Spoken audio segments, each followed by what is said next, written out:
Drop it.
Hello everybody.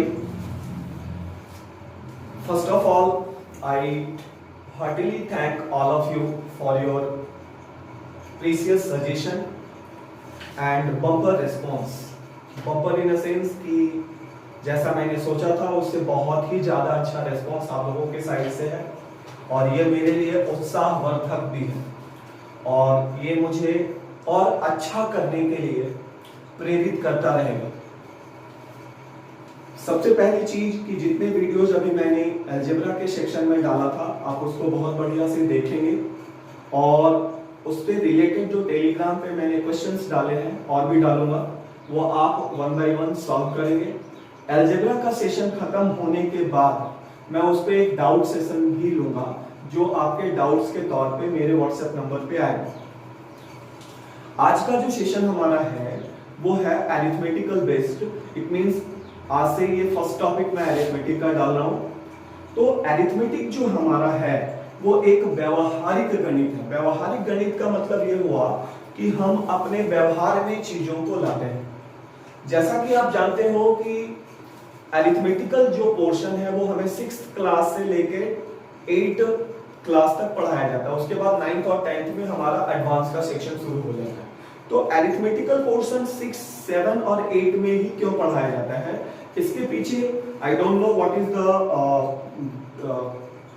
Psychology behind that, but the thing is that कि मैं ये समझता हूँ कि छठा, 7वें और 8वें में एक बच्चा 13 से 14 साल के बीच में होता है अधिकतर। तो उस बच्चे को अरिथमेटिक अगर समझाया जा रहा है उस लेवल पे तो इट मींस ये थोड़ा सा इजी होता है, बशर्ते कि आप चीजों को बारीकी से समझ लें और उसको इम्प्लाई करना सीख लें। इट मींस इसका एप्लीकेशन सीख लें। तो अंक गणित हमारा एक व्यवहारिक गणित है जो डे टू डे लाइफ में हम लोग यूज करते हैं। जैसे आपका टाइम एंड वर्क हो गया, परसेंटेज हो गया, प्रॉफिट एंड लॉस हो गई। वो अलग बात है कि प्रॉफिट एंड लॉस हम लोग सामान खरीदते समय जाते हैं तो यूज नहीं करते हैं, ठीक है, बट ये कहीं ना कहीं हम डे टू डे लाइफ में यूज करते हैं। दूसरी चीज है टाइम, स्पीड, डिस्टेंस, समय, दूरी, चाल। उसके बाद नाव संबंधी प्रश्न भी आपने क्लास 10th में पढ़ा होगा जो इक्वेशनल बेस्ड होता है और 8th क्लास में भी पढ़ा होगा, 9th क्लास में भी पढ़ा होगा। तो इन अ नटसेल मेरा कहने का मतलब ये है कि अरिथमेटिकल पोर्शन एक कॉमन मैन जो 7वीं 8वीं तक भी अगर बढ़िया से पढ़ा है तो वो इन चीजों को सीख सकता है ना।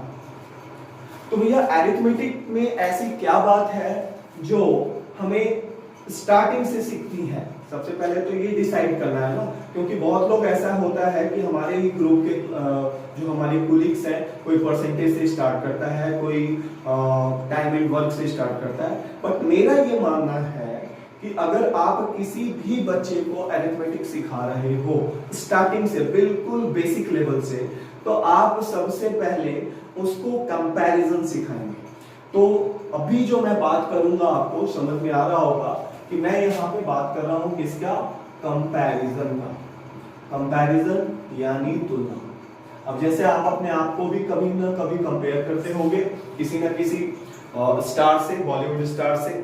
उसी तरह चाहे लड़के हों या लड़कियां हों, सभी कोई कभी ना कभी आईने के सामने खड़े होके अपनी लुक अलाइक किसी न किसी से मैच जरूर करते होंगे या किसी दूसरे से पूछते भी होंगे कि यार मैं कैसा लग रहा हूँ। तो comparison is a part of life. Comparison is a part of life. हम कहीं ना कहीं हर एक लाइफ के हर एक चरण में, हर एक स्टेज पे आप बोल सकते हैं कि एक दूसरे से कंपैरिजन चलती है। और जब तक कंपैरिजन नहीं होगा आपके अंदर कोई जज्बा भी नहीं आएगा, ये भी बात है। अगर आपका फ्रेंड जो आपके साथ हमेशा हंसी मजाक खेलता कूदता रहता है आपसे 10 नंबर ज्यादा लेके आ रहा है, तो इट मींस आप तुरंत कंपेयर करोगे कि अरे ये मेरे से ज्यादा कैसे लेके आ गया। ठीक है, तो यहाँ पे जो ज्यादा की बात मैंने करी है या कम की बात करी है, वो यहाँ से पहला जो मेथड हम लोग यूज करते हैं, जो बच्चों को सिखाया जाता है, फर्स्ट मेथड, वो है हमारा डिफरेंस मेथड। डिफरेंस मेथड का मतलब ये हो गया अंतर निकालना। और अंतर का कोई चिन्ह नहीं होता। चिन्ह का मतलब इसकी साइन कुछ भी नहीं होती है, नाइदर पॉजिटिव नॉर नेगेटिव। आप इसको सिंपली शब्दों में बोलेंगे। और अगर हम थोड़ा मैथमेटिकल टर्म में बात करें तो difference have only magnitude. Magnitude का मतलब इसका केवल नियतांक होगा। जैसे सपोज करो कि मेरा छोटा भाई है जिसका नाम पीयूष है और पीयूष के पास 100 रुपए है, बट मेरे पास अभी 80 रुपए है। तो कैसे कैसे बातें यहां से डिराइव की जा सकती है। पहली बात ये डिराइव की जा सकती है कि पीयूष के पास मेरे से 20 रुपया अधिक है। तो ये 20 रुपया अधिक कैसे पता चलेगा? ये तभी पता चलेगा जब 100 में से 80 को आप क्या कर देंगे, माइनस, जो डिफरेंस हमारा क्या आ रहा है 20। तो मैं ये बोलूंगा कि पीयूष के पास मेरे से 80 रुपया ज्यादा है। दूसरे शब्दों में अगर पलट दिया जाए तो मेरे पास पीयूष से 20 रुपया कम है। मेरे पास पीयूष से 20 रुपया कम है। तो अगर आपसे कोई ये कहे कि पीयूष और मेरे में अंतर क्या है, तो आप सीधा सीधी बोलेंगे 20। लेकिन जब तुलना करेंगे तो यहाँ पे एक बात और जुड़ जाएगी, अधिक या कम। ये हुआ पहला मेथड। दूसरा मेथड जिसको हम लोग ज्यादातर यूज करते हैं और यहीं से उस चैप्टर का जो डिस्कशन अभी की जाएगी वो है रेशियो। आविष्कार हुआ या इंसेप्शन आप बोल सकते हैं। तो मेथड 2 जो हमारा है वो है डिवीजन। डिवीजन यानी भाग। अब पीयूष का जो पैसा है उसको मैं P से डिनोट कर रहा हूं और मेरे पास जो पैसा है उसको मैं M से डिनोट कर रहा हूं। तो पीयूष का पैसा कितना है भाई? पीयूष के जेब में 100 रुपए है और मेरे जेब में कितने थे? 80। अब ये संख्याएं ऐसी हैं जिसमें कुछ नंबर कट जाएंगे। तो काटने के बाद यानी 20 से अगर हम काटें तो ये 5 और ये कितना हो जाएगा? 4। अब इस बात को हम दो तरीके से बोल सकते हैं। पहला तरीका ये कि अगर हम पीयूष के बारे में बात करें तो पीयूष के बारे में बात करेंगे तो 5/4 गुना में M। तो इस बात को कैसे कहा जाएगा कि पीयूष के पास जो पैसा है वो मेरे पैसा का कितना गुना है? 5/4 गुना। पीयूष के पास मेरे पैसे का कितना गुना है? 5/4 गुना। अगर किसी बात को और पलट के लिख दिया जाए, यानी इस बार मैं इसको रिवर्ट कर दूं, यानी M लिख रहा हूं, यानी मेरे पास जो पैसा है उसको मैंने M से डिनोट किया था, तो M बराबर मैं कैसे लिख दूंगा? 4/5 और गुना में क्या हुआ? P। ये इन्वर्ट हो गया यानी इधर आ गया और M बराबर मैंने लिख दिया 4/5 और गुना में P। और इस बात को कैसे पढ़ा जाएगा या समझा जाएगा? वो ऐसे कि मेरे पास पीयूष के पैसे का 4/5 भाग है। मेरे पास पीयूष के पैसे का 4/5 भाग है। तो आप यहां से देखो, यहां पे केवल ये बताई जा रही है कि किसकी राशि किसी दूसरे की राशि का कितना भाग है या कितना गुना है। और भाग या गुना तभी बताया जा सकता है जब हम कौन सा टेक्निक यूज करें? डिवीजन टेक्निक यूज करें। और इन सारी चीजों को एक साथ एकत्रित करके यानी केवल एक लाइन में इन चीजों को अगर हमें रिप्रेजेंट करना है या समझाना है तो हम यूज करेंगे किसका? रेशियो का और पीयूष के पैसे का और मेरे पैसे का रेशियो दिखाएंगे। कैसे? पीयूष का पैसा यहाँ पे 5 भाग है और मेरा पैसा यहाँ पे कितना भाग है? 4 भाग है। और दूसरे शब्दों में ये कहा जाएगा कि पीयूष और मेरे पैसे का अनुपात 5:4 है ना। तो ये एक तरीका है रेशियो को रिप्रेजेंट करने का। बट रेशियो होता क्या है? तो मैंने आपको क्या बताया कि रेशियो एक प्रकार का क्या है? कंपैरिजन है। रेशियो एक प्रकार का कंपैरिजन है। तो कैसी चीजों का कंपैरिजन है, ये भी बहुत इंपॉर्टेंट चीज है कि कैसी चीजों का? तो समान चीजों का, समान राशि का। समान राशि से मतलब क्या हुआ? समान राशि से मतलब ये हुआ कि उसके मात्रक क्या होने चाहिए? समान होने चाहिए। मात्रक समान का मतलब क्या बोल सकते हैं भैया?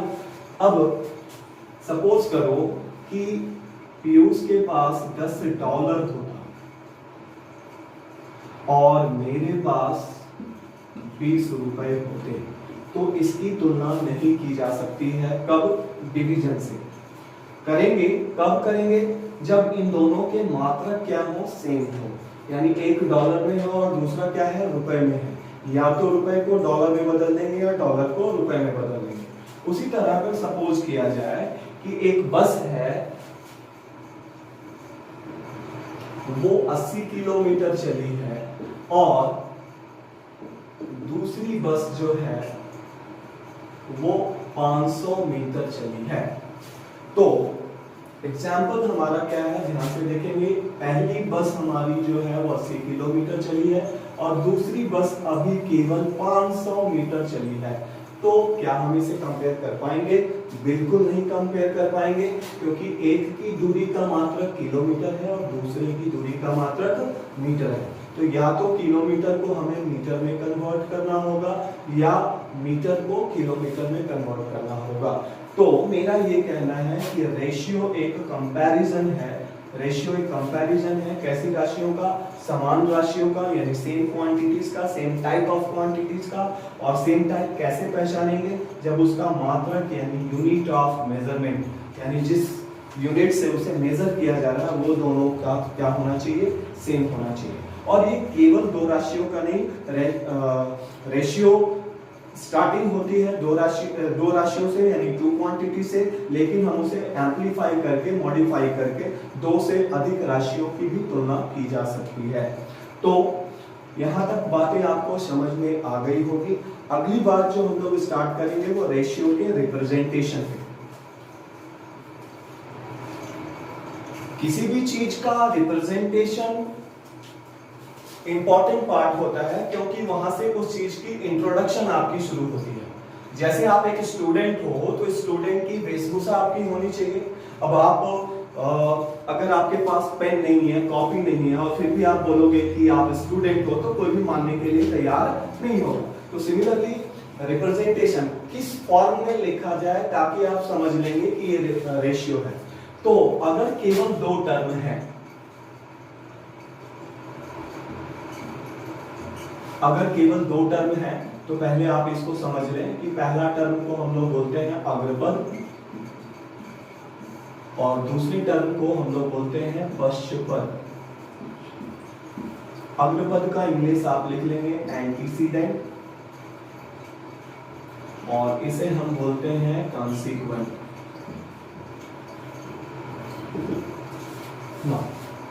अब यहां से दिया जाए कि A/B is equal to 5:4 है, तो और इसे कैसे लिखा जा सकता है? तो आप इसको बहुत बढ़िया से कॉपी पे लिख लेंगे। A/B is equal to 5/4 भी लिखा जाए, यानी अगर ऐसे भी लिखा हुआ तो हम इसे क्या समझेंगे कि ये रेशियो है। और तीसरा रिप्रेजेंटेशन इसमें ऐसे भी लिखा जाएगा A/5 is equal to B/4। ये भी हमारा रेशियो का रिप्रेजेंटेशन है and this is one of the most important format, इसको ध्यान में रखेंगे। तो 2 पदों के लिए यानी 2 टर्म्स के लिए या तो ऐसे लिखी जाए या फिर ऐसे लिखी जाए या फिर ऐसे लिखी जाए ना। अब अगला हमारा अगर 3 टर्म है, जैसे P, Q और R का रेशियो हमें दिया है 7, 5 and 6, तो इसको और कैसे तरीके से लिखा जा सकता है? P/7 is equal to Q by R is equal to Q by 5 and is equal to R by 6। यानी 3 या 3 से ज्यादा टर्म के लिए, मैं फिर से रिपीट कर रहा हूँ, 3 या 3 से ज्यादा टर्म के लिए ये दो तरीके हैं। या तो आपके एग्जामिनेशन पेपर में ऐसे कुछ फॉर्मेट होगा या फिर ऐसे फॉर्मेट होगा। और ये भी फॉर्मेट बहुत इंपॉर्टेंट है क्योंकि यहाँ से डायरेक्ट क्वेश्चंस पूछे जाते हैं। तो ये ध्यान रखेंगे कि PQR का जो हिस्सा है, हिस्सेदारी 7, 5 और 6 है, तो यहाँ पे P के नीचे उसका हिस्सा, Q के नीचे उसका हिस्सा और R के नीचे उसका हिस्सा होगा।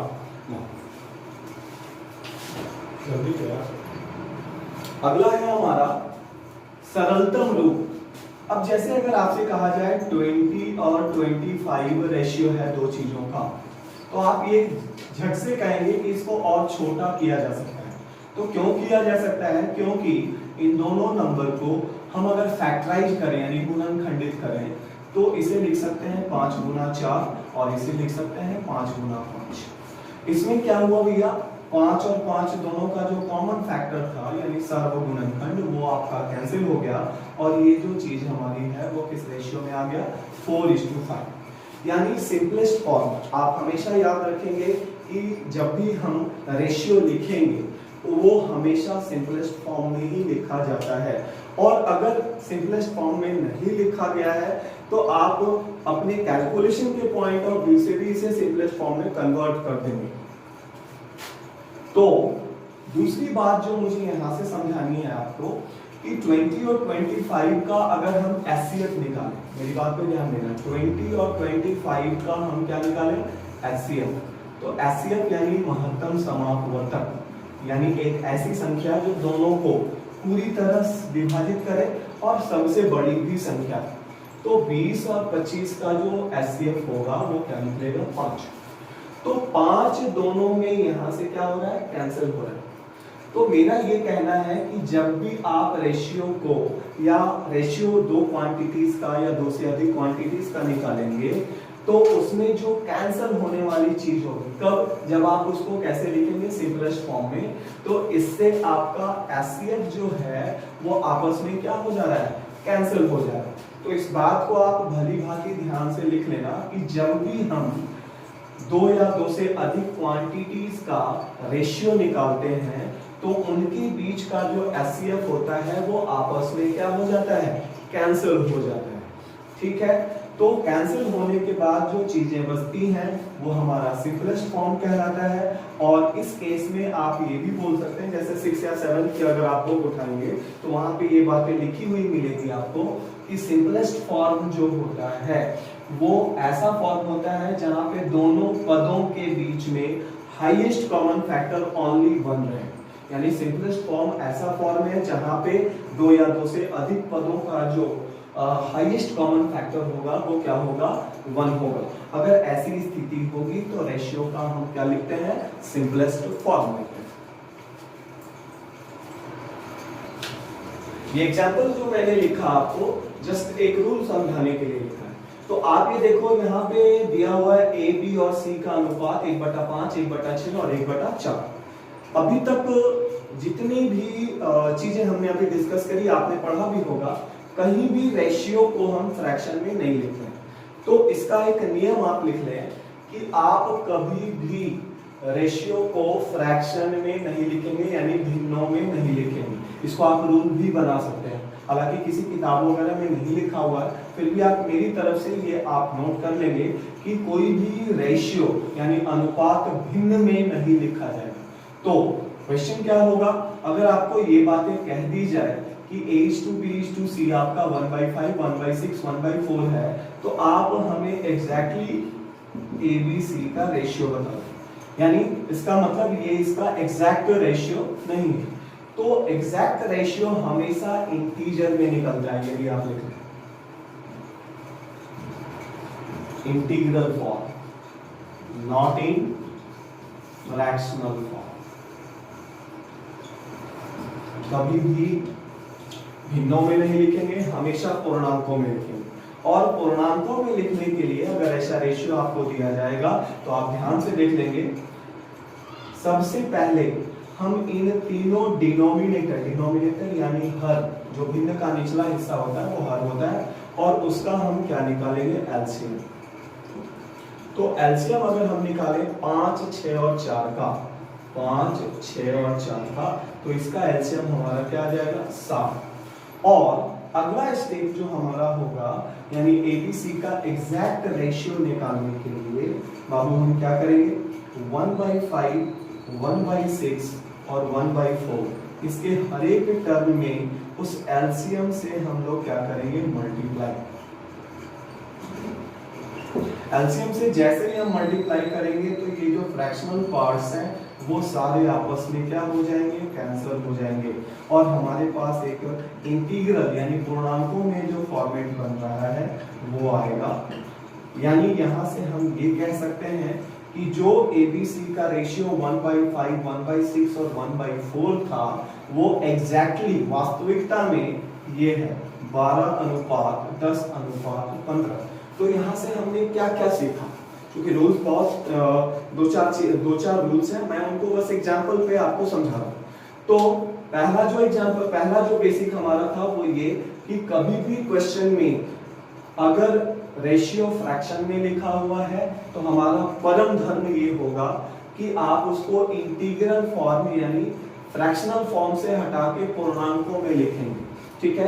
और पूर्णांकों में लिखने का जो तरीका है आप जानते भी होंगे, एलसीएम लेंगे। किसका एलसीएम लेंगे, तो जितने फ्रैक्शन है उसके डिनोमिनेटर यानी हरों का एलसीएम, और हर एक पद को इससे आपस में गुना कर देंगे। गुना करने के बाद जो राशि आएगी वो इसकी एक्चुअल रेशियो होगी। और आप यहाँ से क्या सीख रहे हो कि रेशियो के प्रत्येक पद में, बहुत इंपॉर्टेंट प्रॉपर्टी है कि रेशियो के प्रत्येक पद में अगर किसी समान संख्या से गुना किया जाए, अभी हमने यहाँ 60 से गुना किया जाए तो उससे उसके मान में कोई परिवर्तन नहीं होगा। I mean to say that if we multiply each term of ratio with same constant number, the value of ratio or the meaning of ratio will not change। आप इस बात को बढ़िया से लिख लें। तो जिस प्रकार यहाँ पे गुना किया जा रहा है तो उसी प्रकार इस बात को भी आप समझ लेंगे कि अगर हम हर एक पद में समान संख्या से भाग देंगे तो भी उसके अर्थ में या मान में कोई भी परिवर्तन नहीं आएगा। तो दोनों बातें याद रखेंगे, या तो गुना करेंगे या फिर भाग देंगे, ना ही जोड़ेंगे और ना ही घटाएंगे, ना ही जोड़ेंगे और ना ही घटाएंगे।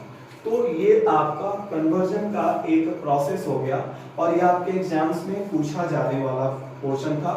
तो ये आप एग्जाम्पल के तौर पे भी बढ़िया से उतारें। अगला एग्जाम्पल आप देखें, ये भी रिप्रेजेंटेशन से ही रिलेटेड है और ये आपके एग्जाम में सेवरल टाइम्स पूछा गया, डिफरेंट कॉम्पिटिटिव एग्जाम में सेवरल टाइम्स पूछा गया है। तो इसको शब्दों में भी कहा जा सकता है। अभी तो मैंने इसको इंडिकेटिव वे में लिख दिया है। इसको आप ऐसे समझेंगे, a का 2 गुना, b का 3 गुना और c का 5 गुना आपस में बराबर है। दूसरे शब्दों में आप ये भी लिख सकते हैं कि twice of a, thrice of b and 5 times of c are equal to each other, then find the ratio of a is to b is to c। आपको मैंने एक तरीका बताया थोड़ी देर पहले कि आप किसी भी रेशियो को ऐसे लिख सकते हैं, a equal to b equal to c और उसके नीचे कोई नंबर हो जैसे 5, 4 और 3। ये तरीका शायद मैंने अभी आपको बताया, शायद क्या परफेक्टली बताया। तो यहाँ से आपको क्या समझना है कि ये जो रिप्रेजेंटेशन है वो कहीं ना कहीं इससे मिलता जुलता है। बस केवल डिफरेंस क्या है कि यहाँ पे a के साथ ये गुणांक में है, जबकि ये a के नीचे यहाँ पे आप बोल सकते हैं कि फ्रैक्शनल फॉर्म है। तो इस फॉर्म में बदलने के लिए अगेन हम लोग कोई ना कोई जुगाड़ बिठाएंगे। तो जुगाड़ हमारा क्या होगा, सबसे पहले twice of a, thrice of b is equal to 5 times of c। तो एक तरीका ये हो गया कि आप इसको ऐसे भी लिख सकते हैं, a अपॉन में 1/2, b अपॉन में 1/3 और c अपॉन में 1/5। यानी आप इस चीज को ऐसे कन्वर्ट करके लिख सकते हैं। और अब यहाँ से हम क्या समझेंगे भैया, जो रिप्रेजेंटेशन मैंने आपको बताया कि अगर इस फॉर्म में अगर कोई चीजें हैं तो आप इसको ऐसे लिख सकते हैं कि A:B:C आपका कितना है 1/2:1/3:1/5 और चूंकि ये भिन्नों के रूप में आ गया तो यहाँ से कन्वर्जन आपका इजी हो जाएगा।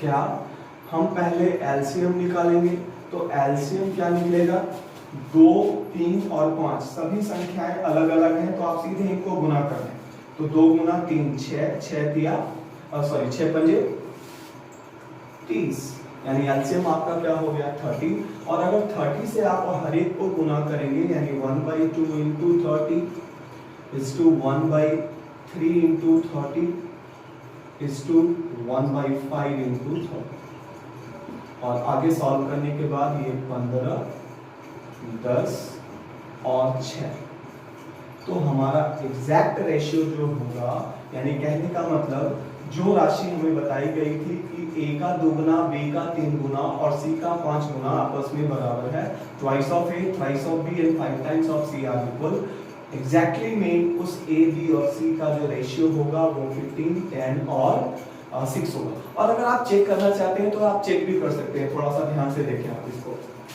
A का 2 गुना A का हिस्सा यहाँ पे कितना आया है 15 तो 15 का 2 गुना 30 हो जाएगा।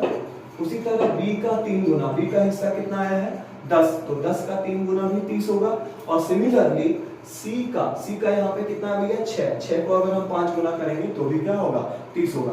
यानी आप अगर चाहें तो अगर ऐसा क्वेश्चन आपको दिया गया है तो आप ऑप्शन से भी उठा के इसको चेक कर सकते हैं कि क्या एग्जैक्टली ये वैल्यूज आपस में बराबर हैं या नहीं। ये पहला मेथड है। दूसरा मेथड अगर हम ध्यान दें इस पे तो जैसा कि मैं आपको रिप्रेजेंटेशन बार बार बता रहा हूं कि अगर इक्वल टू का साइन है तो आप उसके नीचे उसका रेशियो का टर्म लिख सकते हैं। तो इसको मैं दूसरे तरीके से ऐसे भी कर सकता हूं या आप भी कर सकते हैं। यहाँ पे जो मल्टीप्लायर है ध्यान देना यहाँ पे जो मल्टीप्लायर है यानी जो गुना है यानी 2 3 और 5 इनका हम एलसीएम निकालेंगे और इनका एलसीएम हमने पिछले एग्जांपल में लिया था कितना लिया था 30 लिया था। तो अब क्या करेंगे यहाँ पे डिवाइड करेंगे। किससे डिवाइड करेंगे डिवाइड बाई एलसीएम। आप हर एक टर्म को एलसीएम से डिवाइड करेंगे तो डिवाइड करने के बाद बाबू क्या बनेगा 2a/30 3b/30 एंड 5c/30। यहाँ से ये 15 यहाँ से 10 और ये आपका 6 सो फाइनली आपके पास आ रहा है a/15 बराबर b/10 बराबर c/6। इसका मतलब आपको समझ लेना है कि a b और c का रेशियो 15 10 और 6। तो मैंने दो मेथड बताया। पहला या तो आप पहले नंबर को उसके नीचे लेके आ जाएं फिर उसको अगर फ्रैक्शनल फॉर्म में होगा तो एलसीएम से मल्टीप्लाई करेंगे या आप यही से जो गुणांक है जिसको हम लोग मल्टीप्लायर भी बोलते हैं गुणांक जो है उसका एलसीएम लेंगे और उस एलसीएम को सभी टर्म्स से उस एलसीएम से सभी टर्म को डिवाइड करेंगे। इससे ये होगा कि सारे मल्टीप्लायर्स कैंसिल हो जाएंगे और जो भी टर्म है उसका रेशियो उसके नीचे।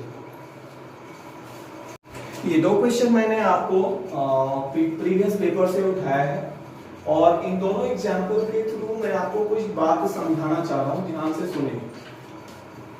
जैसे अगर आप किसी भी बच्चे से पूछोगे कि बेटा 60 और 80 का रेशियो क्या होगा तो वो सीधा सीधी क्या करेगा 20 से दोनों को कैंसिल करेगा और लिख देगा 3:4।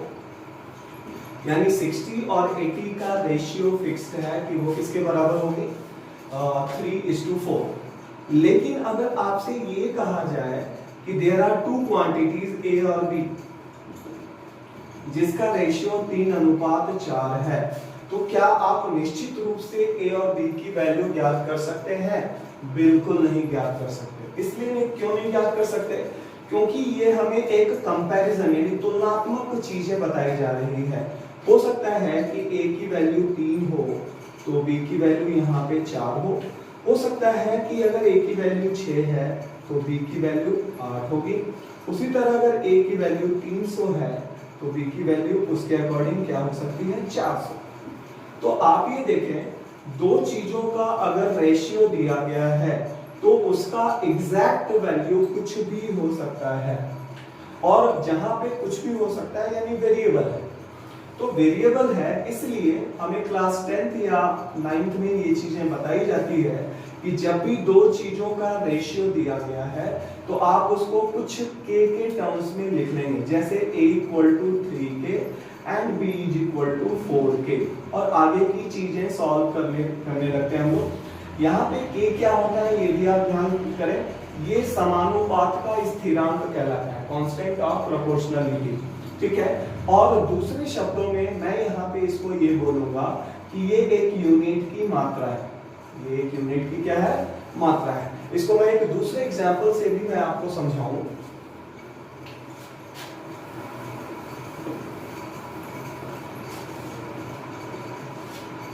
जैसे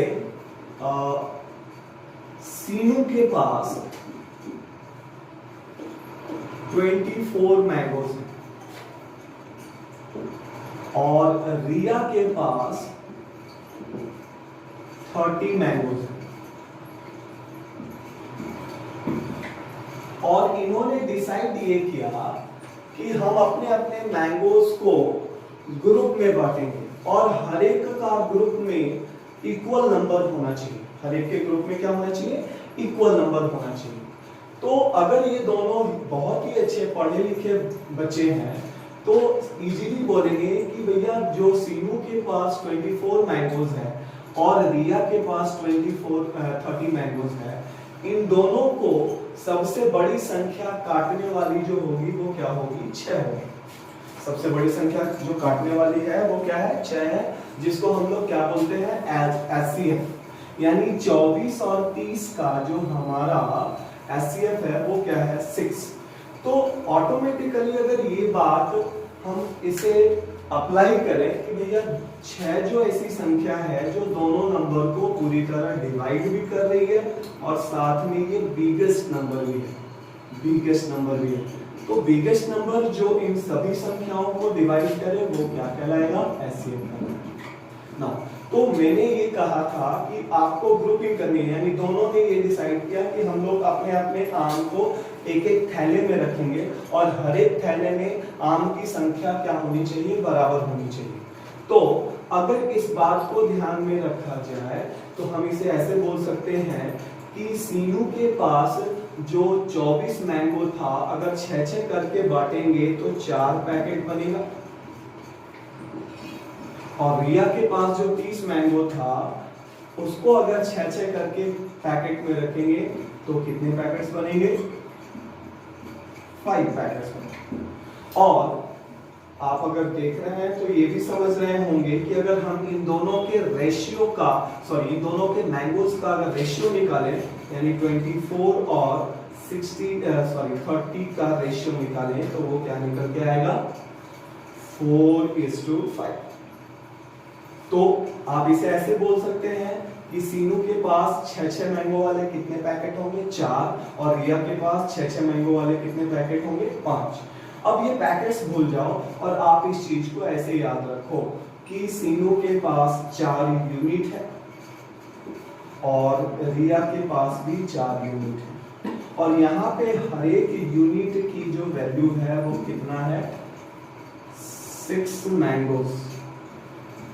यहाँ पे हर एक यूनिट की जो वैल्यू है वो किसके बराबर है, 6 मैंगो। यानी कहने का मतलब अगर हम सीनू और रिया के मैंगोज का रेशियो निकालेंगे तो वो क्या निकल रहा है, 4:5। इसमें क्या कैंसिल हो रहा था, तो 6 कैंसिल होगा, यानी यहाँ पे जो 6 था वो क्या था, बिगेस्ट नंबर था जो इन दोनों का एचसीएफ था, और आप बोल सकते हैं कि एक यूनिट यहाँ पे किसके बराबर है, 6 के बराबर। तो अगर आपसे ये कहा जाए कि सीनू और रिया के पास आम की संख्या का अनुपात 4:5 है, तो आज के बाद से इसे आप ऐसे पढ़ेंगे कि इसके पास 4 यूनिट है और इसके पास क्या है, 5 यूनिट। या फिर अगर अलजेब्रा का यूज करेंगे तो अलजेब्रा के टर्म्स में आप इसे लिख लेंगे 4k and 5k, both are same thing. अगर आप अलजेब्रा यूज करते हैं तो वहां पे k या x यूज करेंगे, और अगर आप अरिथमेटिक यूज करते हैं तो वहां पे आप क्या यूज करेंगे, 1 यूनिट यूज करेंगे। तो पहला क्वेश्चन हमारा है a/b/c बराबर है 2, 3 और 4। तो अभी मैं फिलहाल एरिथमेटिकल पॉइंट ऑफ व्यू से अगर इसकी बात करूं तो ए के पास 2 यूनिट है, ए के पास 2 यूनिट है, बी के पास आपका 3 यूनिट्स है और सी के पास 4 यूनिट है। ठीक, अब जो अगला रिलेशन हमें दिया गया है 2y of a minus thrice of b plus 4c is equal to 33।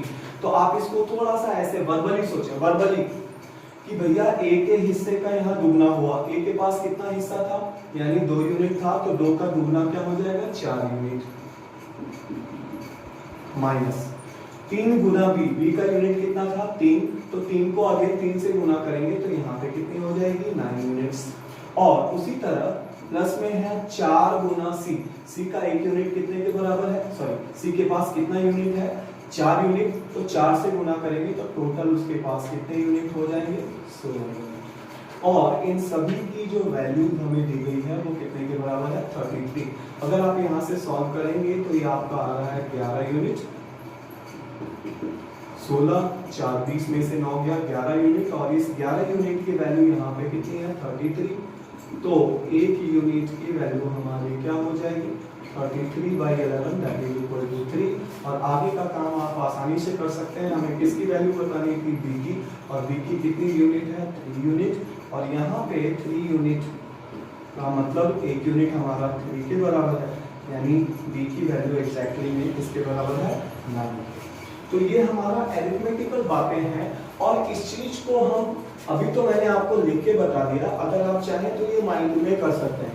जैसे ए को 2 हिस्सा, बी को 3 हिस्सा और सी को 4 हिस्सा, तो 2 का 2 हिस्सा 4, 3 का 3 हिस्सा 9, 4 में से 9 गया -5, फिर 4 चौक 16, 16 में से -5 जाएगा 11 यूनिट, 11 यूनिट 33 के बराबर, 1 यूनिट 3 के बराबर। उसके बाद जो भी वैल्यूज आपको बतानी है आप झट से बता सकते हैं, या सीखने के पॉइंट ऑफ व्यू से या किसी बच्चे को बताने के पॉइंट ऑफ व्यू से, जैसा कि मैंने आपको बताया कि जब भी चीजें रेशियो में लिखी जाती हैं इन दैट केस आप इसे किसके टर्म्स में कन्वर्ट कर देंगे, यानी a बराबर 2k, b बराबर 3k एंड c बराबर 4k, और बाकी का काम इसमें आप पुट करेंगे, उससे k की वैल्यू आ जाएगी, और फिर b की वैल्यू निकालनी है या c की वैल्यू या a की वैल्यू निकालनी है, आप वहां से निकाल सकते हैं।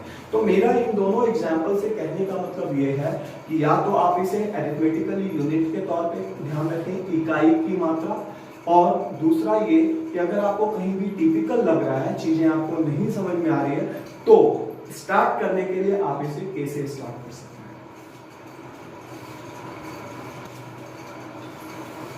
सेकंड जो क्वेश्चन है उसमें a, b और c तीनों का जो योग है वो किसके बराबर है 14, और a plus B, B plus C और सी प्लस ए का जो हमें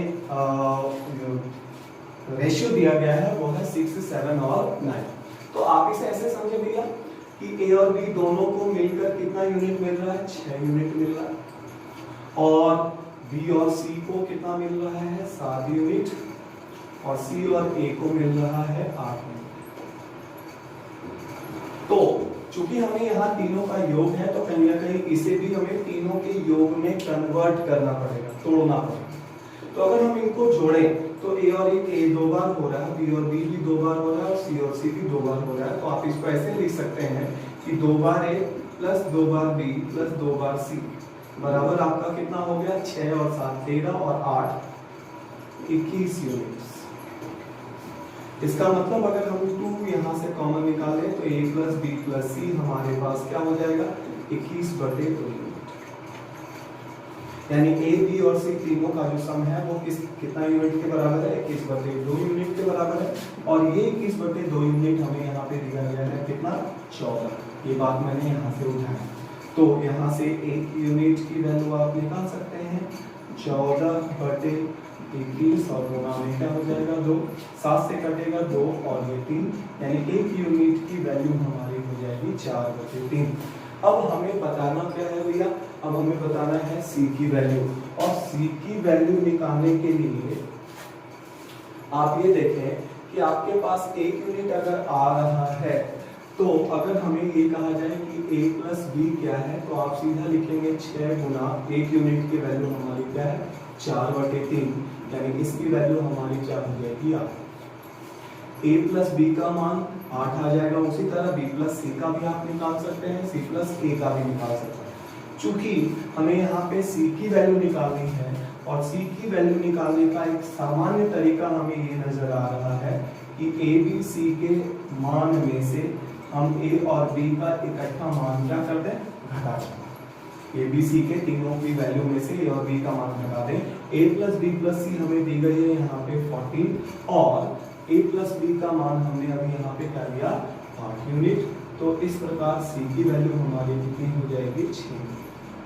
तो इसको मैंने यूनिट के तरीके पे कर दिया है। अगर आप चाहें तो वही चीज जो यहाँ पे यूनिट लिखा है इसको आप के ले सकते हैं, यहाँ भी के ले सकते हैं, यहाँ भी के ले सकते हैं और इसको आगे सॉल्व करेंगे तो ये पूरी चीज के में आएगी, वहां से के की वैल्यू निकलेगी, फिर अगेन आपको प्रोसेस वही है।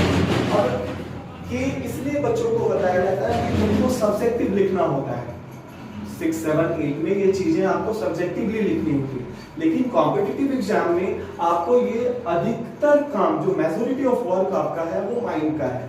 तो इसलिए ये टेक्निक डेवलप किया गया कि आप इसको वर्बली यूनिट के तौर पे ध्यान रखेंगे। और यहाँ से एक बात और भी ध्यान में रखेंगे कि रेशियो एक प्रकार का बंटवारा होता है। Ratio is a type of distribution और डिस्ट्रीब्यूशन जब भी होती है, चाहे कहीं का भी हो, चाहे भारत पाकिस्तान का डिस्ट्रीब्यूशन हो या भाइयों में संपत्तियों का बंटवारा हो या आप बचपन में जब खेलते थे तो मम्मी पापा से जो मिले पैसे हैं उनका बंटवारा होता था। कोई भी बंटवारा हो उसका कोई ना कोई यूनिट होता है जिसके बेसिस पे वो चीजों को बांटी जाती है। सो रेशियो एक प्रकार का डिस्ट्रीब्यूशन है। इस एग्जांपल से आपको समझ में आ रहा है। एक और एग्जांपल मैं आपको दूंगा। रेशियो एक बंटवारा है। इस एग्जांपल से आप बहुत अच्छे तरीके से समझ सकते हैं और ये एसएससी में कभी पूछा गया क्वेश्चन था। थोड़ा सा डेटा मैंने चेंज किया, यहाँ पे ये वैल्यू मैंने 1200 लिया है। तो आप इसको समझें, क्वेश्चन क्या कह रहा है। ए और बी का जो रेशियो है 4:5 है, यानी मैं आपको ये बोल रहा हूँ, आप इसे ये समझेंगे कि ए के पास 4 यूनिट है और बी के पास 5 यूनिट है। उसी तरह बी और सी का जो रेशियो दिया गया है वो आपका 2 यूनिट और 3 यूनिट है। अब अगली इंफॉर्मेशन जो हमें दी गई है कि ए के पास 1200 रुपए है, तो आपको बताना यह है कि सी के पास कितना होगा। तो रेशियो एक डिस्ट्रीब्यूशन है, इस बात को आप ऐसे समझें, A/B 4:5 है और ए का जो हिस्सा है यहाँ पे 4 यूनिट है और ये 4 यूनिट इस क्वेश्चन में कितने रुपए के बराबर है, 1200। तो यहाँ से झट से आप लिख देंगे कि 4 यूनिट बराबर 1200। लिखना तो अभी फिलहाल है, वैसे आप दिमाग में ये काम कर सकते हैं। तो 1 यूनिट इन दोनों के बीच का 1200 बटे में 4 यानी कितना हो जाएगा, 300। यानी ए और बी के बीच में जो डिवीजन का यूनिट है उसका एक यूनिट कितने के बराबर है, 300 रुपए के बराबर। तो 5 यूनिट, 5 गुना 300 यानी इसको कितना मिल जाएगा भैया, 1500। यानी ए को जब 1200 मिलेगा तो बी को कितना मिलेगा, 1500। अब अगली इंफॉर्मेशन हम लोग यूज करेंगे कि बी और सी का जो रेशियो दिया गया है वो कितना दिया गया है, 2:3। यानी बी और सी में अगर हम बात करें तो बी को 2 यूनिट मिल रहा है और इस क्वेश्चन में 2 यूनिट हमने किसके बराबर निकाल दिया, 1500 के बराबर। तो ये 1500 हम यहाँ पे यूज करेंगे, यानी बी का हिस्सा जो हमने यहाँ 1500 निकाला था वो चीज हम सेकंड रेशियो में यूज करेंगे। यानी बी को 2 यूनिट यहाँ पे जो मिल रहा है वो 1500 के बराबर है। यानी यहाँ पे जो यूनिट की मात्रा है वो 1500 बटे 2 यानी एक यूनिट हमारा 750 के बराबर होगा।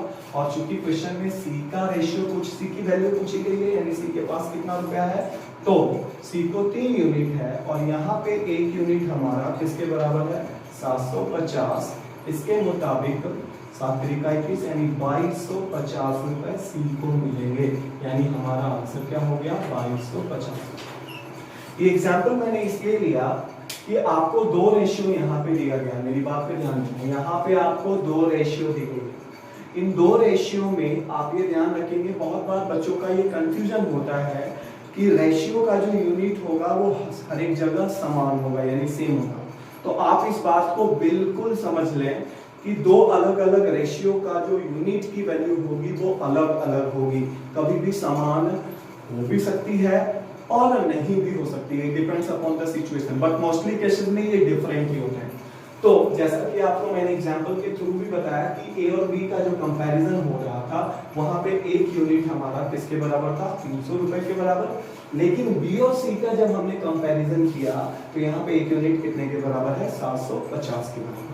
तो जब भी दो या दो से अधिक रेशियो दिया गया है तो हम हर एक रेशियो के यूनिट की वैल्यू अलग अलग लेंगे।